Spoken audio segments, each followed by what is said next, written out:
ప్రేమ, యేసుని ప్రేమ.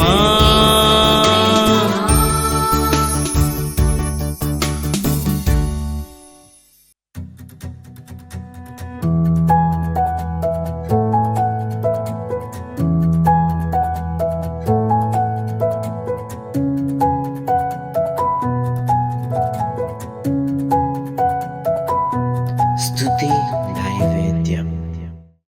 రాజుల గ్రంథము 2వ గ్రంథము 7వ అధ్యాయము మొదటి నుండి 2 వచనాలు నేను చదువుతున్నాను చూడండి. అప్పుడు ఎలీషా రాజుతో ఇట్లా నేను, యెహోవా మాట ఆలకించుము. యెహోవా సెలవిచ్చినదేమనగా, రేపు ఈ వేళకు షోమ్రోను ద్వారమందు రూపాయి 1కి 1 మానిక సన్నని పిండియు, రూపాయి 1కి 2 మానికల యవలు అమ్మబడును. అందుకు ఎవరి చేతి మీద రాజు ఆనుకుని ఉండెనో ఆ అధిపతి, యెహోవా ఆకాశమందు కిటికీలు తెరచినను అలాగు జరుగునా అని దైవజనునికి ప్రత్యుత్తరమీయగా, అతడు, నీవు కన్నులారా దానిని చూచెదవు గాని దానిని తినకుందువు అని అతనితో చెప్పాను. చిన్ని ప్రార్థన చేసుకుందాం. మహాపరిశుద్ధుడైన మా తండ్రి, నీ వాక్కు ద్వారా అందరితో మాట్లాడమని అడుగుచున్నాం. ఈ వాక్యము ద్వారా అందరినీ ఆశీర్వదించమని, సంపూర్ణమైన విశ్వాసంతో నింపమని యేసు నామమున ప్రార్థన చేయుచున్నాము తండ్రి, ఆమేన్. ఇక్కడ ఎలీషా రాజుతో అంటున్నాడు, దేవుని మాట ఆలకించు. దేవుని మాట ఆలకించడం వల్ల మన రాజ్యానికి వచ్చిన కరువు అంతా కూడా పోతుంది అని చెప్తున్నాడు. ఏం పోతుంది? కరువు పోతుంది.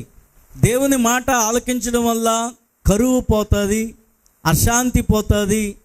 ఏంటి, నీ కుటుంబం ఏ చీకటి నిన్ను వేదనకు గురి చేస్తుందో దేవుని యొక్క మాటను ఆలకించడం వల్ల ఆ వేదన అంతా దేవుడు నీ కుటుంబంలోంచి తీసివేయగలడు. దేవునికి స్తోత్రం. ఏంటి, రాజ్యాలు బాగుపడాలన్నా, కుటుంబాలు బాగుపడాలన్నా, వ్యక్తిగతంగా ఒక మనిషి బాగుపడాలన్నా సరే బాగు చేసేది దేవుని యొక్క మాట మాత్రమే. హల్లెలూయా. రాజుగారితో చెప్తున్నాడు, నువ్వు దేవుని మాట ఆలకించు. ఇశ్రాయేలు రాజ్యంలో ఒకానొక కాలంలో చాలా భయంకరమైన కరువు వచ్చింది. బైబిల్ గ్రంథంలో ఇలాంటి కరువు ఎక్కడ కూడా రాయబడలేదు. ఈ రాజుల గ్రంథము ఈ ముందు అధ్యాయం 6వ అధ్యాయము 24వ వచనం నుండి మనం చదివితే ఆ విషయాలు మనకి తెలుస్తాయి. అటు తర్వాత సిరియా రాజైన బెన్హదదు తన సైన్యం అంతటిని సమకూర్చుకొని వచ్చి షోమ్రోనుకు ముట్టడి వేసెను. అప్పుడు షోమ్రోన్లో గొప్ప క్షామము కలిగి ఉండగా గాడిద యొక్క తల 80 రూపాయలకును అరపావు పావురపు రెట్ట 5 రూపాయలకు అమ్మబడెను. వారు అంత కఠినముగా ముట్టడి వేసి ఉండిరి. దేశం మీదకి కరువు వస్తే ఆ కరువు క్షామము ఒకవైపు, అదే సమయంలో సిరియా రాజు బెన్హదదు ఇశ్రాయేల్ ప్రజల మీదకి దండెత్తి వచ్చి పొంచి ఉన్నాడట. ఏంటి, కరువు వచ్చింది, అంతేకాదు ఒకవైపు ఏమొస్తుంది, యుద్ధము వస్తుంది. ఒక్కోసారి మన పరిస్థితి కూడా అలాగే ఉంటుంది కదా. ఒకసారి మనం అంటాం కదా, ముందు చూస్తే నుయ్యి, వెనక చూస్తే గొయ్యి. ఎక్కడ చూసినా క్షేమము లేదు. అప్పుడే మనం ఏం చేస్తామంటే 2 చేతులు పైకెత్తి ఆకాశం వైపు మనము చూస్తాం. దేవునికి స్తోత్రం. మన ప్రయత్నాలు మనం చేసేంత చేస్తాం, కానీ ఏది అవ్వలేనప్పుడు ఎవరి కాసి చూస్తాం? మరి తప్పకుండా అప్పుడు దేవుని కాసే చూస్తాం. బెన్హదదు అని బలవంతుడైన రాజు, సిరియా రాజు ఇశ్రాయేల్ మీదకి దండెత్తి రావటానికి అతడు రాజ్యానికి వచ్చేసి ఒక దగ్గర మాపు కాసి ఉన్నాడు అనమాట. సమయము చూసి యుద్ధానికి వెళదాం. అదే టైంలో వాళ్ళకి ఎంత కరువు ఉందంటే, గాడిద యొక్క తల 80 రూపాయలు కొనుక్కుంటున్నారట. అసలు గాడిద మాంసాన్ని ఎవరైనా తింటారు? మనుషులు గాడిద మాంసం తినరు. కానీ ఏది దొరకలేనప్పుడు గాడిద తల కూడా మనుషులు ఏం చేస్తున్నారంటే, అప్పట్లో 80 రూపాయలట. ఎప్పట్లో అండి? క్రీస్తుకు పూర్వము కొన్ని వందల సంవత్సరాల క్రితం. అప్పుడు 80 రూపాయలంటే ఎంత రేటో. అరపావు పావురపు రెట్టను కొనుక్కుంటున్నారట. ఏండి, కరువు అంటే అది సామాన్యంగా ఉండదు. బైబిల్లో ఇప్పుడు రాసిన కరువులు కాదు, భయంకరమైన కరువులు వస్తాయి. ఇంకా భయంకరమైన పరిస్థితులు ఎలాగున్నాయో ఆ క్రింద మనం చదివితే అర్థమవుతుంది. 26వ వచనం నుంచి, అంతటా ఇశ్రాయేలు రాజు పట్టణపు ప్రాకారం మీద సంచారం చేయగా ఒక స్త్రీ రాజును చూచి, రాజువైన నా ఏలినవాడా, సహాయం చేయమని కేకలు వేయట విని, యెహోవా నీకు సహాయం చేయనది నేను ఎక్కడి నుండి నీకు సహాయం చేయుదును? కళ్ళములో నుండి అయినను ద్రాక్ష గానుగులో నుండి అయినను దేనినైనను ఇచ్చి సహాయం చేయ వల్లపడదని చెప్పి నీ విచారమునకు కారణమేమని అడుగగా, అది ఈ స్త్రీ నన్ను చూచి, నేటి ఆహారమునకు నీ బిడ్డను ఇమ్ము, రేపు మనము నా బిడ్డను భక్షించుదుమని చెప్పినప్పుడు మేము నా బిడ్డను వంట చేసుకుని తింటిమి. అయితే మరునాటి యందు నేను దాన్ని చూచి, నేటి ఆహారమునకు నీ బిడ్డను ఇమ్మని అడిగితిని గాని అది తన బిడ్డను దాచిపెట్టినని చెప్పాను. రాజుగారికి ఇంకేం తోచట్లేదు. ఆయన పచారులు చేస్తున్నాడట. అయ్యో, ఇంత కరువుని నేను ఎలా భరించగలను? ఒకవైపు మళ్ళా ఆ రాజు, ఆ బెన్హదద్ అనే రాజు వచ్చి కూర్చున్నాడు. ఇప్పుడు నేను ఎలాగా అని అతడు విచారంతో తిరుగుతూ ఉంటుంటే ఒక ఇద్దరు స్త్రీలు వచ్చి వాళ్ళు అడుగుతున్నారట. అడిగితే, నేను ఇప్పుడు మీకు ఏం సహాయం చేయగలను? నాలో ఏముంది? దేవుడే మీకు సహాయం ఏమైనా చేయాలని అనుకుంటున్నాడు. వాళ్ళు ఏదైనా సహాయానికి వచ్చి అడుగుతున్నారేమోనని. అయితే ఇంతకీ ఏంటి మీకు చేయవలసింది, ఏంటి మీ సమస్య ఏంటి అని చెప్పేటప్పుడు వాళ్ళు చెప్తున్నారు, మేము మా ఇద్దరు పిల్లల్ని కూడా వండుకుని తినాలని అనుకున్నాం.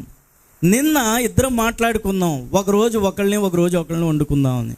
నిన్న నా పిల్లల్ని నేను వండేసి పెట్టేశాను ఆవిడికి, ఇద్దరం తిన్నాం. ఈరోజు తన బిడ్డనిమ్మంటే ఇవ్వట్లేదు అంటుంది. అంటే చూడండి ఎంత భయంకరమైన కరువు. పిల్లల్ని కూడా, చంటి బిడ్డలను ఏం చేస్తున్నారు? వండుకుని తినేస్తున్నారు. అంటే మరి ఆ పిల్లల మీద ఇప్పుడు వాళ్ళకి ప్రేమ ఉందా? ఏండి, ప్రేమ ఉందా? చూసారా, దినాలు బాగోకపోతే ప్రేమలు ఏమైపోతాయట? చల్లారి పోతాయి కదా. పిల్లలు అంటే ఎవరికైనా ఇష్టమే. ఒక్కోసారి తల్లి ప్రేమతో దేవుని ప్రేమను పోలుస్తాం, తల్లి కన్నా మించిన ప్రేమ అని. నిజంగానే తల్లి తన బిడ్డని ఎంతగానో ప్రేమిస్తుంది.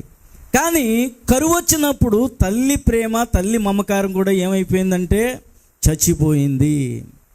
ఆ పిల్లల్ని వండుకొని తినే పరిస్థితులు వచ్చినాయి. కానీ వాళ్ళిద్దరికీ తగాద వచ్చింది.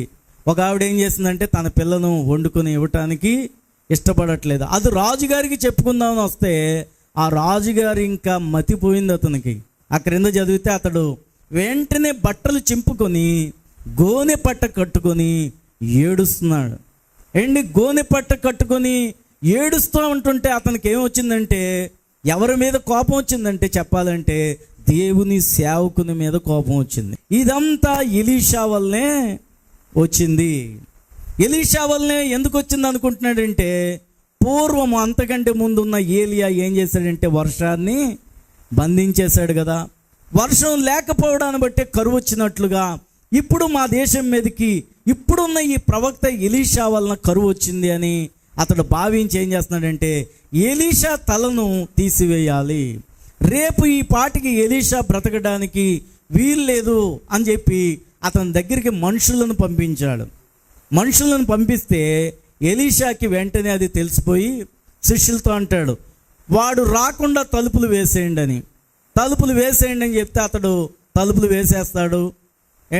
ఆ పట్టుకోవడానికి వచ్చిన వాడు పోతాడు. అయితే ఆ తర్వాత ఎలీషా రాజుగారి దగ్గరికే వెళ్ళి అంటున్నాడు, నా మీద కోపపడి లేకపోతే దేవుని మీద కోపపడి నువ్వేమీ చేయగలవు. ఒక్కోసారి మనము కూడా మన పరిస్థితులు బాగోలేనప్పుడు దేవుడు నాకేం చేశాడు అనుకుంటూ ఉంటుంటారు కొంతమంది. ఎప్పుడు కూడా దేవుని మీద ఏ నింద వేయటానికి కూడా వీలు లేదు. ఎందుకంటే దేవుడు ఎవ్వరికి కూడా అన్యాయం చేసేవాడు కానే కాదు. దేవునికి స్తోత్రం. దేవుని ప్రజలు దేవుని మాట వినకపోవటం వల్ల ఏమొచ్చిందంటే ఆ దేశానికి క్షామం వచ్చింది. క్షేమం పోయి ఏమొస్తుంది? క్షామం అంటే కరువు అనమాట. ఇరుకు, ఇబ్బంది, సమస్య ఇవన్నీ వస్తాయి. అందుకనే ఈ ఎలీషా ఏమంటున్నాడంటే, ఓ రాజా, నా మీద కోప్పడి నన్ను చంపుదామని మనుషులను పంపడం ఏంటి? నువ్వు దేవుని మాట ఆలకించు అంటున్నాడు. దేవునికి స్తోత్రం. నిజమే, మనం దేవుని మాట ఆలకిస్తే దేవుడు మన పరిస్థితుల్ని చాలా త్వరగా ఆయన పరిస్థితులను మార్చివేయగలిగిన దేవుడై ఉన్నాడు. దేవునికి స్తోత్రం. మనం దేవుని మాట ఆలకించాలి. అప్పుడు అంటున్నాడు ఎలీషా ఏమనంటే, నువ్వు దేవుని మాట ఆలకించు, ఏమవుద్దో తెలుసా? రేపు ఇలాంటి సమయానికి నువ్వు లెక్కేసుకో, కావాలంటే రేపు ఇలాంటి సమయానికే పిండి రేటు ఎంత అవుద్దట? ఒక మానిక సన్నని పిండి రూపాయికే వస్తుంది. 2 మానికలు ఎవలు అండి, 2 మానికలు ఎవలు 1 రూపాయికే వస్తాయి. అంత మంచి మాట ఏంటి, శుభవచనము ఎలీషా నోటంట వచ్చినప్పుడు ఆ రాజుగారు ఏం చేయాలంటే దాన్ని అంగీకరించాలి. కానీ అంతలో పక్కనే ఉన్నాడు ఏంటి, ఆ రాజుగారి పక్కనే ఒకడు ఉన్నాడట, వాడు అధిపతి అట. ఏంటి, రాజుగారు అధిపతి మీద ఆనుకునేవాడని అక్కడ రాయబడ్డది. చూడండి 7వ అధ్యాయం 2వ వచనం. అందుకు ఎవరి చేతి మీద రాజు ఆనుకొని ఉండెనో అధిపతి, యెహోవా ఆకాశమందు కిటికీలు తెరిచినను అలాగు జరుగునా అని దైవజనునికి ప్రత్యుత్తరమీగా అతడు, నీవు కన్నులారా దానిని చూచెదవు గాని దానిని తినకుందు అని అతనితో చెప్పాను. దేవుడు ఏదన్నా మనతో, ఇదిగో నీకు ఈ కార్యం ఇలా జరుగుద్ది అనేటప్పటికి ఒకడు మళ్ళా మన పక్క నుంచి మాట్లాడుతూ ఉంటుంటాడు. ఎవరండి? దుష్టుడు, సాతానుడు, అపవాది. ఆ రాజుగారి పక్కన ఒక అధిపతి ఉన్నాడట. వాడు అంటున్నాడు, దేవుడు ఆకాశాన్ని తెరిచినా ఇలాగ జరుగుతుందా? ఒకేసారి ఒక్క రోజులో 24 గంటల్లో ఇలాంటి కరువు పోతాదంటే ఎవరు నమ్ముతారు? చూసారా, దేవుడు మనతో మాట్లాడేటప్పుడు దుష్టుని ఆత్మ కూడా మనతో ఏం చేస్తుంది? అక్కడ మనిషిగా ఉన్నాడు అధిపతి, కానీ దేవుని ప్రజల దగ్గర కూడా ఒక అధిపతి ఉంటాడు. వాడెవడండి? ఈ లోకాధిపతి. వాడు లోకంలో ఉండేవాడు, కానీ లోకంలో ఉండేవాని కంటే నీలో ఉన్నవాడు గొప్పవాడు అంటున్నాడు దేవుడు. దేవునికి స్తోత్రం.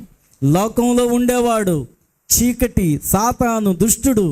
ఇదిగో నీకు పర్వాలేదు, దేవుడు నీకు ఈ కార్యం చేస్తాడు అనగానే నమ్మకుండా చేయటానికి పక్కనే వాడు ఉంటాడు. జాగ్రత్త, వాడి మాట నువ్వు ఆలకించకూడదు. ఎలీషా అంటున్నాడు, కన్నులారా నువ్వు ఆ కార్యాన్ని చూస్తావు కానీ ఆ ఆహారాన్ని నువ్వు తినవడానికి నువ్వు బ్రతికి ఉండవు. నిజంగానే దేవుని మాటను మనం ఏం చేయాలంటే తప్పకుండా విశ్వసించాలి కదా. మన పరిస్థితులను బట్టి కాదు, కానీ దేవుడు సమస్తమైన పరిస్థితులను కూడా మార్చివేయగలిగిన సమర్థుడని మనము దేవుని మాటను నమ్మితే దేవుడు తప్పకుండా తన మాటను నెరవేరుస్తాడు. దేవునికి స్తోత్రం చెల్లిందాం. మనకి కూడా అనిపిస్తుంది చెప్పాలంటే, వాక్యం చదివాం, పిల్లల్ని కూడా వండుకునేంత కరువులో ఆ పావురపు రెట్టనే తింటున్న ప్రజలు అలాంటి సమయంలో మరలా పిండి దొరికి అది రూపాయికే దొరికేంత చౌకగా వస్తుందంటే నమ్మగలమా? అంటే నిజంగానే నమ్మిన వారంటేనే దేవుని బిడ్డలనే అర్థము. దేవునికి స్తోత్రం. మరి ఎలా జరిగింది ఈ కార్యం అని మనం చూసుకున్నట్లయితే 3వ వచనం నుండి చదువుదాం. చూడండి. అప్పుడు పట్టణపు గుమ్మమునొద్ద 4 కుష్ఠరోగులు ఉండగా వారు ఒకరినొకరు చూచి, మనము చచ్చిపోవుటకు ఇచ్చట ఎందుకు కూర్చుండవలెను? పట్టణంలోనికి పోవుదామనుకుంటిమా? పట్టణమందు క్షామమున్నందున అచ్చట చచ్చిపోదుము. ఇచ్చట ఊరక కూర్చున్నను, ఇచ్చటను చచ్చిపోదుము. పదండి, సిరియన్ల దండు పేటలోనికి పోవుదము రండి. వారు మనలను బ్రతుకునిచ్చినా బ్రతుకుదుము, మనలను చంపినా చత్తుము అని చెప్పుకొని సంధి చీకటి యందు సిరియన్ల దండు పేటలోనికి పోవాలని లేచి సిరియన్ల దండు వెలుపలి భాగమునొద్దకు రాగా అచ్చట ఎవరునూ కనబడక పోయిరి. 6వ వచనం మరి చదువుదాం. చూడండి. యెహోవా రథముల ధ్వనియు, గుర్రముల ధ్వనియు, గొప్ప సమూహము ధ్వనియు సిరియన్ల దండునకు వినబడినట్లు చేయగా వారు మన మీదకి వచ్చుటకై ఇశ్రాయేలు రాజు హిత్తీల రాజులను ఐగుప్తీల రాజులకును బత్తిమిచ్చి ఉన్నాడని సిరియన్లు ఒకరితోనొకరు చెప్పుకొని లేచి తమ గుడారముల్లోనైనను, గుర్రముల్లోనైనను, గాడిదల్లోనైనను, దండుపేటలోనున్న వాటిలోనైనను ఏమీ తీసుకొనకి తమ ప్రాణములు రక్షించుకున్నటకు చాలుననుకొని సంధి చీకటిని ఉన్నది ఉన్నట్లుగా పేట విడిచి పారిపోయి ఉండిరి. అదే దేశంలో, ఇశ్రాయేల్ దేశంలో కుష్ఠవ్యాధి కలిగిన వాళ్ళు ఉన్నారు 4. వాళ్ళు పాపం మామూలు ప్రజలకి ఆహారం దొరక చచ్చిపోతున్నారు. ఈ కుష్ఠవ్యాధి కలిగిన వాళ్ళకి పాపం ఎవరన్నా పెడితే తప్ప వాళ్ళకి తినడానికే ఏమి ఉండదు, నిల్వ ఉంచుకోవడానికి అసలు ఉండదు. అలాంటి వాళ్ళు అయ్యో మనం చచ్చిపోవాలా, ఇక్కడ ఉంటే చచ్చిపోతాం, ఒకవేళ దేశంలోనికి అడుక్కుందామన్నా ఎవడో మనకి ఇప్పుడు పెట్టే స్థితిలో లేడు. వాళ్ళకి దేవుడు ఒక ఆలోచన కలగజేశాడు.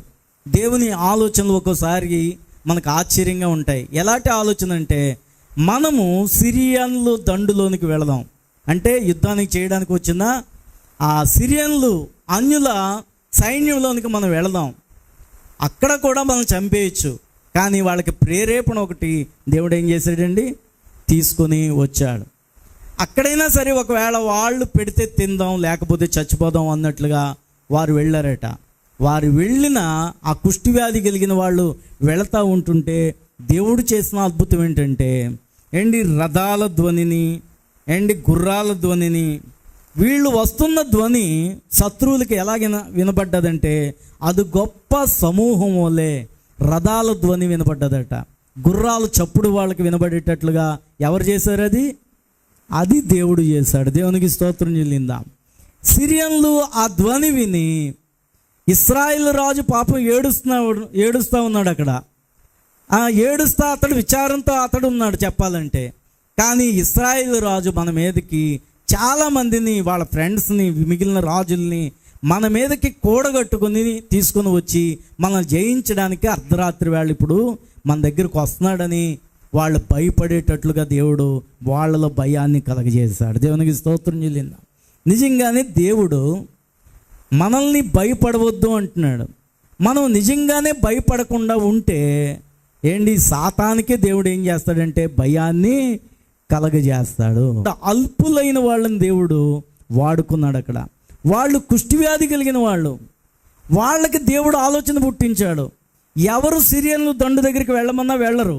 కానీ వాళ్ళలో ఒక ఆలోచన పుట్టి, మనము ఈ దేశంలో ఎక్కడికి వెళ్ళినా మనకు ఆహారం లేదు, ఒకవేళ ఆహారం ఉన్న దగ్గర వాళ్ళు శత్రువులైనా సరే మన వ్యాధిని బట్టి ఏమైనా పెడతారేమో అన్నట్లుగా వాళ్ళు ఏం చేశారంటే, అక్కడికి వెళ్ళగానే వాళ్ళు వెళుతుండగానే రథాలు గుర్రాలు ధ్వని పుట్టించి శత్రువుల గుండెల్లో భయాన్ని దేవుడు తీసుకుని వచ్చి వాళ్ళు ఏం చేశారంటే, అప్పటికప్పుడే వాళ్ళకున్న గుర్రాలను అన్నిటిని కూడా విడిచిపెట్టి ఏం చేశారంటే పారిపోయేలాగా దేవుడు చేశాడు. దేవునికి స్తోత్రం చెల్లిందా. కాబట్టి ఆ కుష్ఠరోగులు దండుపేట వెలుపటి భాగమునద్దుకు వచ్చి ఒక గుడారము చొచ్చి భోజన పానములు చేసి అచ్చటి నుండి వెండి బంగారములను బట్టలను ఎత్తుకుని పోయి దాచిపెట్టి తిరిగి వచ్చి మరి యొక్క గుడారము చొచ్చి అచ్చటి నుండి సొమ్ము ఎత్తుకుని పోయి దాచిపెట్టిరి.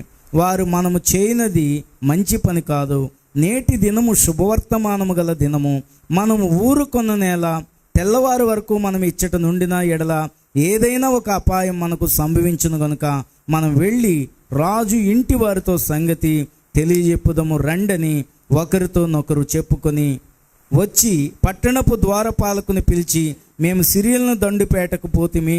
గుడారాల్లోనికి వెళ్ళి మొట్టమొదట అక్కడ భోజన పానాలు ఎక్కడున్నాయో చూసుకున్నారు. దేవునికి స్తోత్రం.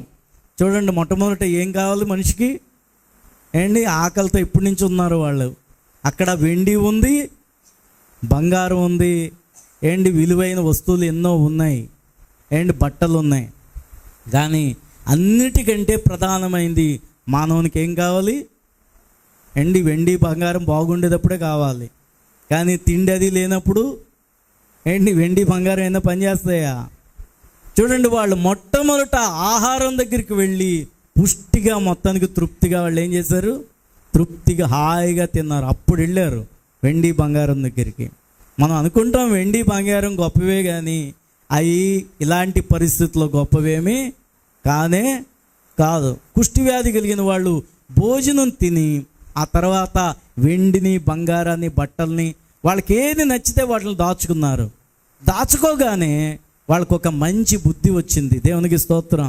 ఏమనంటే, వీటిని మనం అనుభవించడమే కాదు, మన రాజుగారికి ఈ విషయము చెప్పాలి. చూసారా, మంచి వాళ్ళ యొక్క లక్షణమే అది. దేవునికి స్తోత్రం చెల్లిందాం. అందుకని ఎవరిని పంపించాడు దేవుడు?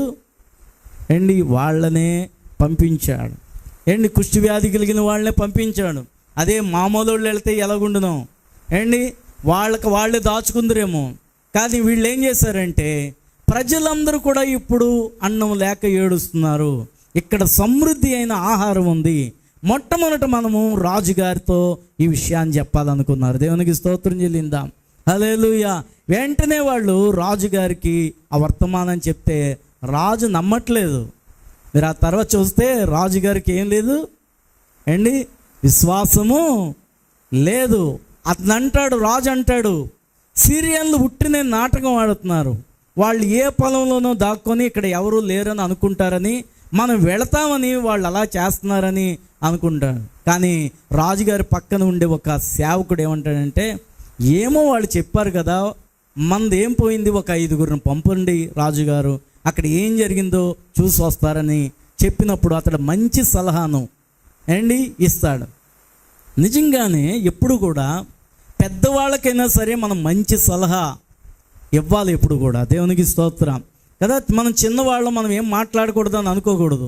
అతడు ఒక సేవకుడే. మీరు క్రింద చదివితే ఆ సేవకుడు ఏమంటాడంటే, ఒక 5గురిని పంపించడు రాజా, ఒకవేళ చంపితే వాళ్ళనే కదా, 5గురే కదా పోతారు, ప్రజలందరూ రక్షణ పొందుతారు కదా, వీళ్ళు చెప్పిన మాట నిజమైతే అని చెప్పి నిజంగానే ఆ సేవకుని యొక్క మాటను సేవకుడు రాజుగారికి చెప్పినప్పుడు సేవకుని యొక్క మాటను రాజు కూడా అర్థం చేసుకొని ఏం చేస్తాడంటే కొంతమందిని పంపుతాడు. కొంతమందిని పంపేటప్పటికి నిజంగానే అక్కడ ఆ సిరియన్లు దండు లేకపోవడాన్ని చూసి వాళ్ళు మరలా తిరిగి కబురు తీసుకొని వస్తారు. తర్వాత మనము 16వ వచనాన్ని చదువుకుందాం. జనులు బయలుదేరి సిరియన్ల దండు పేటను దోచుకునిరి. కాబట్టి యెహోవా మాట చొప్పున రూపాయి 1 ఒక మానిక సన్నని పిండియు 2 మానికలు యవలను అమ్మబడెను. ఎవని చేతి మీద రాజు ఆనుకుని ఉండెనో అధిపతి ఆ ద్వారమున నిలవబడుటకు నిర్ణయింపబడగా, రాజు దైవజనుని యొద్దకు వచ్చినప్పుడు ఆ దైవజనుడు అతనితో చెప్పిన ప్రకారము ద్వారమందు జనుల త్రుక్కుడు చేత అతడు మరణమాయెను.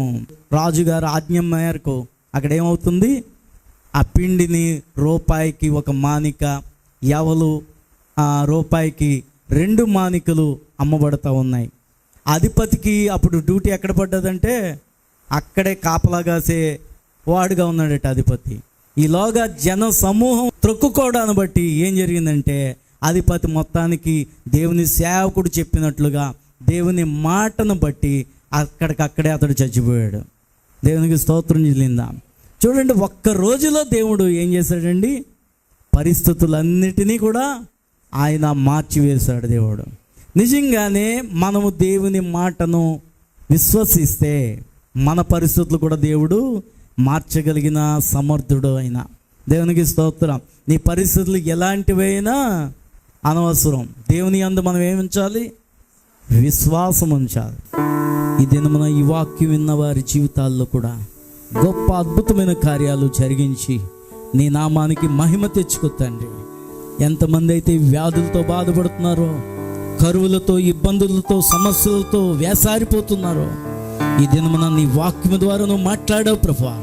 వారి జీవితాల్లో అద్భుతమైన కార్యములు జరిగించి కరువును యేసు నామమున తీసివేయమని అడుగుచున్నాం ప్రభువా. ఇరుకును యేసు నామమున తీసివేయమని అడుగుచున్నాం ప్రభువా.